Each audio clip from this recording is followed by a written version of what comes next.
Hi guys. So I'm just coming back from a run, and I happen to have caught my third ant queen this summer. So right now is a good time for the nuptial flights of the species Camponotus, which are commonly known as Carpenter ants, and they're the largest species of ants in North America. So they're a lot of fun, but they take a long time to develop from single queen into a full-grown colony, which is why if you ever considered having an ant farm, now is really the time where you want to get started and getting those queens.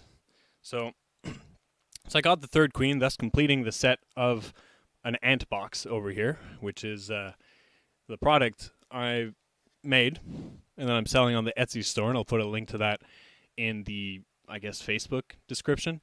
And yeah, just thought I'd show you a bit what that looks like. So basically, you get these three test tubes and cotton balls, and in there are the individual Camponotus queens, and these serve as like the prime um, founding chambers for them to start laying their eggs. But it's a very sensitive time for these ants, and basically, all you do is you put the ant in the tube, put the tube in the box, put the box on the shelf, or in my case, in a closet where I'm not tempted to check up on them, thus decreasing my risk of stressing them out and having them eat their eggs.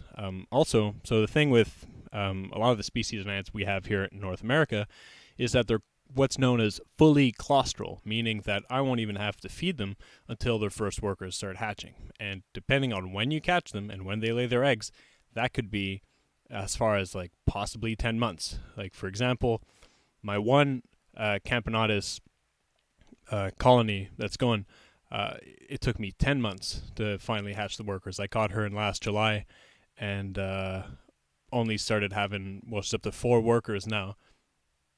And the first one hatched maybe 3 weeks ago.